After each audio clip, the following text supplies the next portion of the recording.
Hi, this video is a part of Machine Learning from Scratch playlist. In this playlist, I explain different machine learning algorithms implemented from scratch using Python. You can download the relevant Python files from the link given in the description of each video. Note that I do not code along, rather I make use of pen for explaining the tricky parts of code so that you people can read the notebooks and Python files and understand them yourself and re-implement them yourself. I'm expecting my audience to be well versed with machine learning general understanding, and they just need little hints for implementation from scratch. Now, in this video, I'll explain implementation of Cartesian genetic programming artificial neural networks, where connections between nodes and layers are not dense. Instead, the connections are also learned along with weights using genetic programming, using genetic algorithm. Let me explain this idea further using whiteboard, and let me code it in Python. Okay, let's begin. So we know about artificial neural networks, where this is input layer, these are the hidden layers, and this is output layer having one output. Okay, so all of these single circles are called nodes, and they all are interconnected densely, and we learn the weights using backpropagation algorithm. I have already explained it. I have already explained in the video the coding of it, completely done it. Now let's talk about Cartesian genetic programming artificial neural networks. Here the setup is again same, but the connections are not dense. Rather, the connections are random initially, and we learn the connections.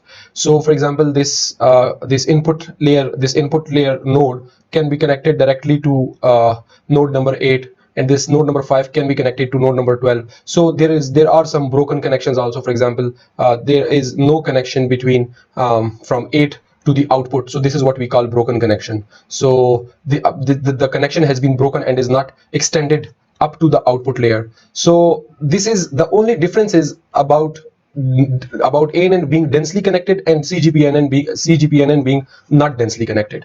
And this not dense connection is actually important for two reasons. One of the most important reason is that if you look at ANN learning, so the weights for a lot of the nodes tend to zero. Like the values of a lot of the weights tend to zero. So the computational so the ANN is really computationally expensive to find out the minor changes in all the nodes and move in that direction slowly and gradually. Instead, CGPNN, what CGPNN does is that it completely ignores the connection if it is not important. So we use genetic algorithm to learn the important connections and important weights. So the major 2 points that we have to understand in this regard is that we can find out the feature importance using this CGPNN, because if the connections can be traced back to the input node, any input node, so that is more important. The more the connections it has, so the more important that input node is, that input feature is. And there will be cases where there will be no connection, or only one connection to that input feature. So that is kind of giving us intuition about feature importance also. And we also have to take care of this broken connection, because once we know the broken connection, we can make it computationally efficient by not even considering those nodes which are broken and is not extended towards output. Let's talk about nodes in CGPNN. So each node basically stores 3 types of information. One is the connection, that each node is connected to what next node. For example, here the node number 1, if I call that node 1, 2, 3, and the first layer, this is node 1, 2, 3, 4, 5, 6, 7, 8, 9, in the same way up to 15, except for output. So node number 1 is connected to node number 4. In the same way, node number 7 is connected to node number 10, node number 10 is connected to node number 11 and node number 13. So these are connection information of each node. So which node is connected to which other nodes. The second important part is the weight. What is the weight for that node? The weight is same as in ANN, normal neural network, regular neural network. And then the third information is switch, on or off, whether the node is active or not.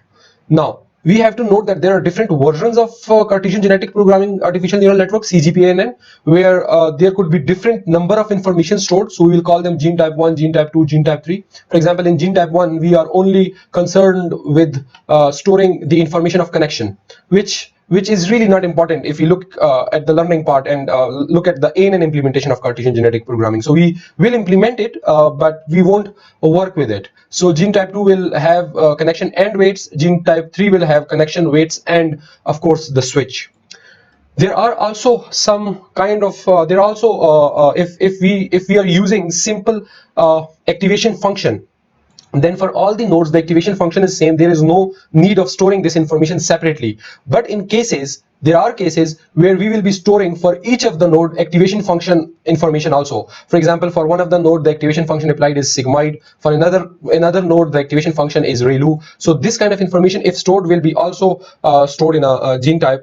So that will be the fourth type of information that we will be storing. So there are different versions where we store different information. So I'm just giving you a general framework, but we will also implement the different activation function type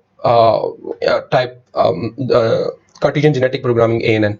Now, how will we store this information? Using regular ANN, the whole thing was very easy because all the things were densely connected. So we made use of NumPy arrays, and the calculations were also in NumPy arrays, and it was really cool. But here we have to store different type of informations for each node. So what we will do is we will store it in list. There could be different implementation, but I have implemented it using list. So in the list, the first element will be the connection information for the first node. Second element will contain the weight for the first node. Third element will contain the switch for the first node. So first three, and if we are also considering fourth activation function information, so the fourth node will also contain the activation function information for the first node. But suppose we are only considering three types of information, so these three elements will encode first node, then the next three will encode second node, and 7, 8, 9th elements will encode the third node. In this way, if we have 15 elements, 15 nodes, as I have shown here in CGPNN case, so in this list we will be having total of 45 elements, and those 45 elements will contain the information of this whole structure. Now, total values in list will be 15 into 345. Now, how will this work? We will initialize the connection of node to one of their next nodes, because we don't want connection to go backward. So in the first step, for all of the nodes, the connection will be initialized randomly. Suppose the node number 8 could be connected to node number 9 or 10 or 11 or 12, 13, but node number 8 cannot be connected back to 4 because that will create a loop, and we don't want that loop. So for that reason, you will initialize the connection in forward direction, randomly choose any node and connect it to that node. This will be the first step.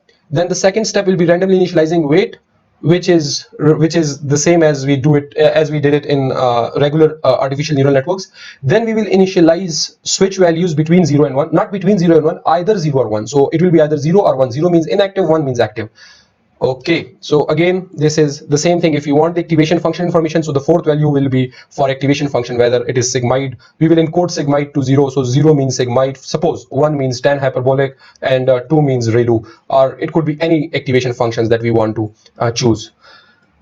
Now, optimization using genetic algorithm will work very easily by initializing the population of genotype. The list that I just explained here will be called genotype. The list that contains 45 values will be called genotype. We are calling that genotype. So we will initialize population of different lists or genotypes.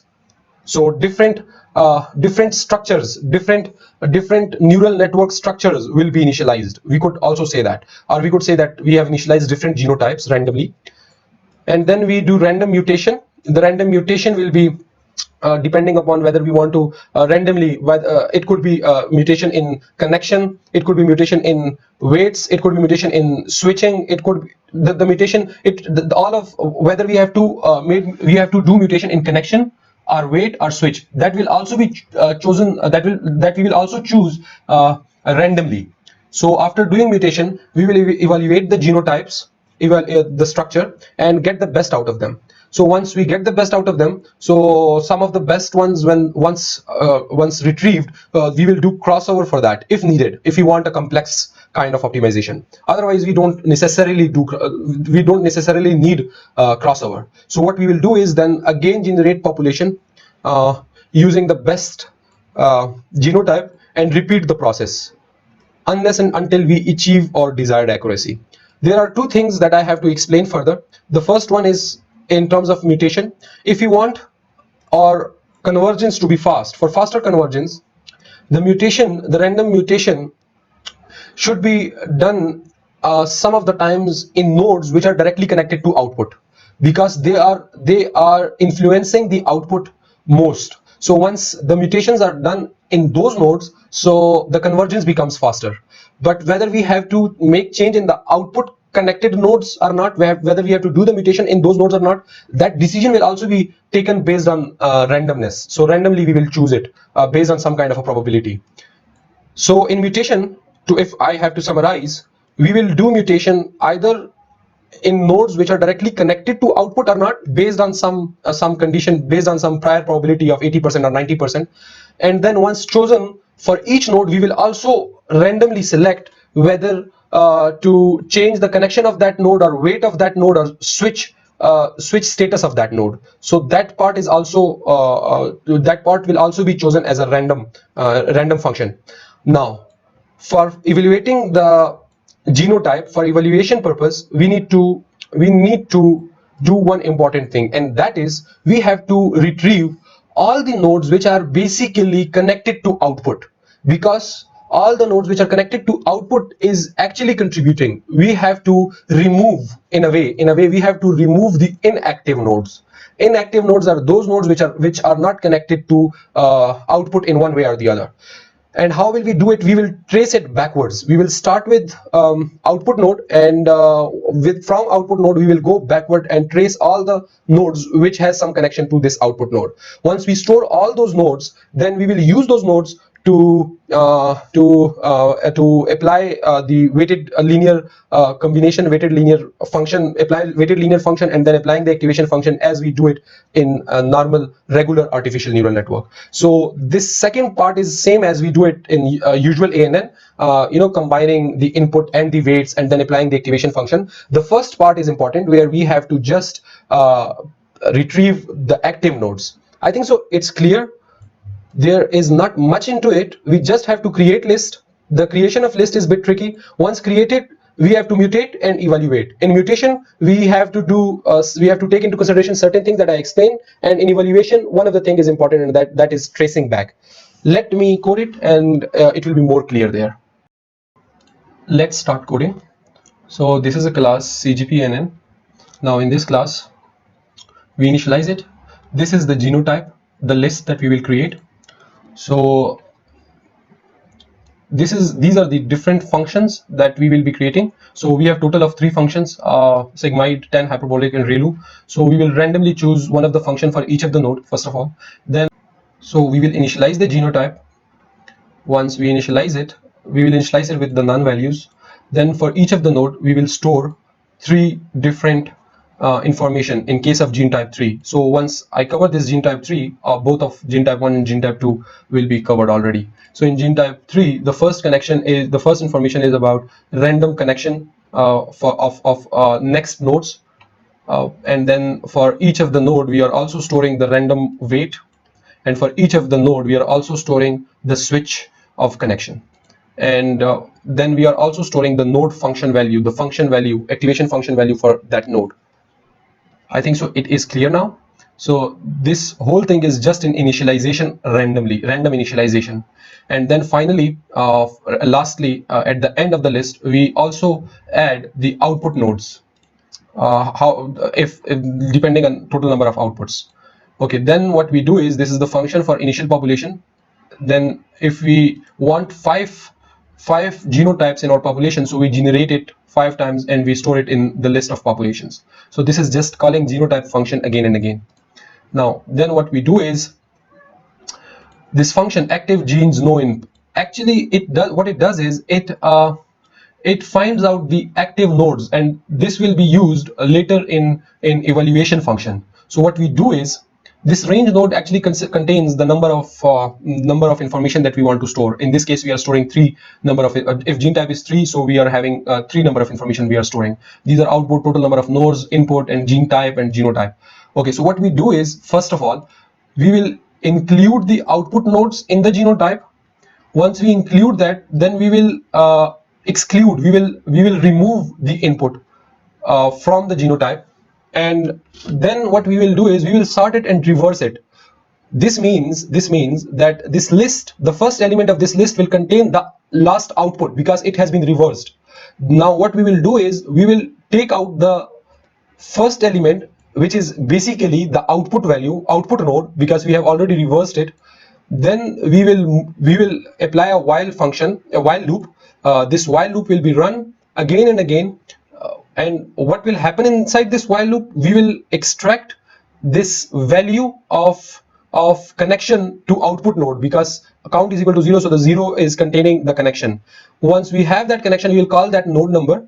We will find out that node number multiplied by range node. Range node is basically the number. For example, if it is fifth node and range, there are 3 types of information that we are storing, so it will be 15. So at 15, the 15th item of list will contain the node information which the output is connected to. So then what we will do is we will apply we will trace back all the nodes that are connected.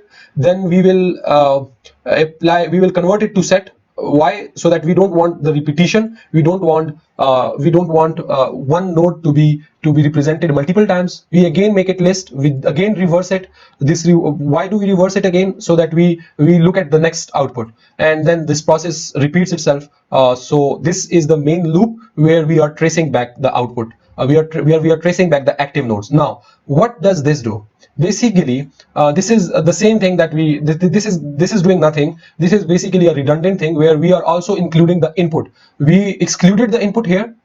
Now after all the calculation, we are including the input. Why we do it? Because sometimes some people like the input nodes inside this list. So for that reason, I have included it, and I have returned both of these lists. So some people want to work with the input, some people want to work without the input. Now then comes the function of mutation. We have inputs, and after that we look at the random function. So if the random function will be between 0 to 1, we have output mutation chance. If so based on random probability, it might go into this loop. And in this if loop, what it is doing is it is mutating the nodes which are connected to output. So that's why it is called output mutation chance.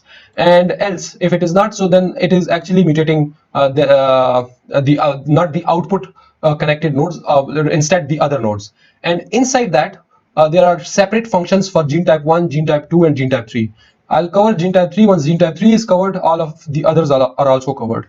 So in gene type 3, we will look at the remainder is equal to 0. And what is that remainder? That remainder will be equal to for I, this remainder 1 will be equal to remainder modulus 3. So there are 3 kinds of information. So we will once it is divided by 3, so it will be either 0, 1, or 2. The random value will be either 0, 1, or 2. The remainder will be either 0, 1, or 2. So depending on 0, 1, or 2, so we will either randomly mutate the connection, the function, or the switch, or the connection, or the weights.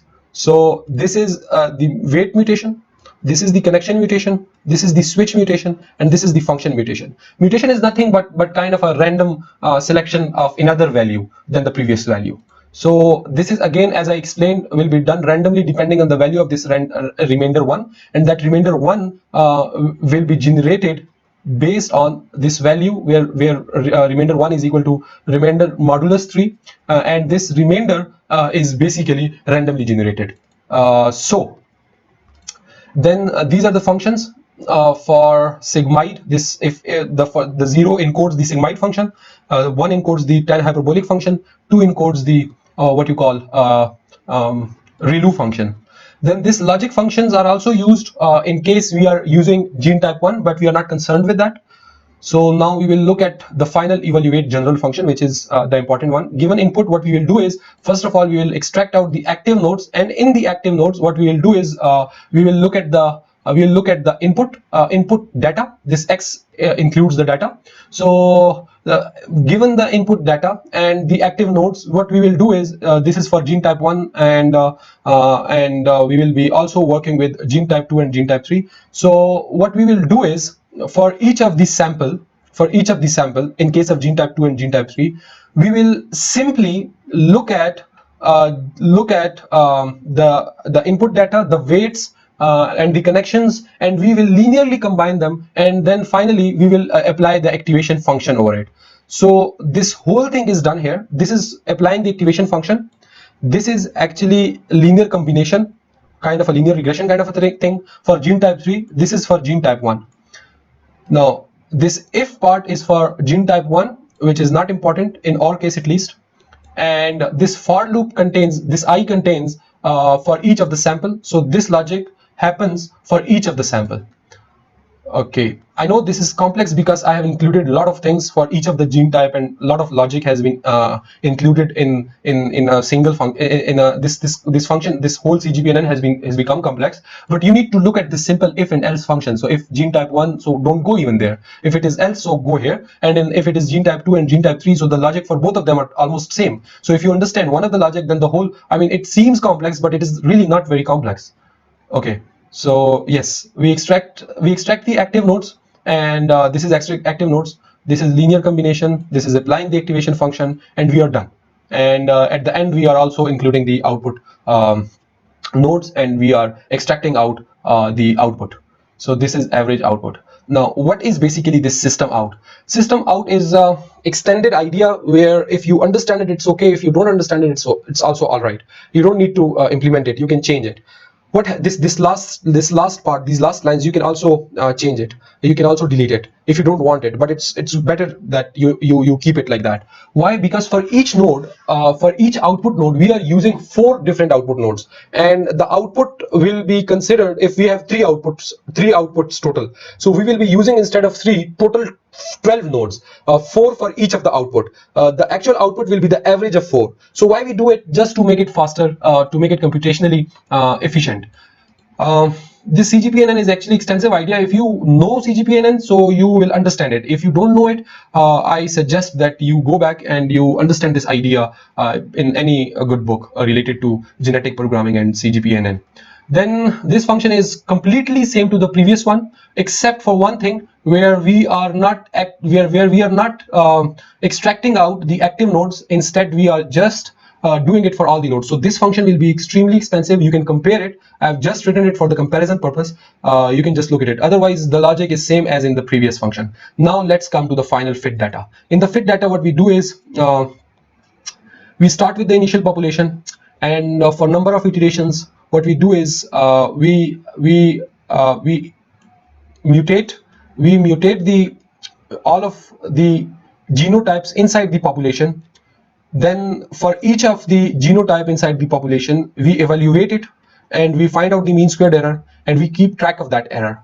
And then we find out the genotype which gives us the least error, and then we make it the best genotype, and we repeat the process by again generating population here, and again mutating it, and then evaluating it, and then again finding out the best one. This process repeats for number of iterations.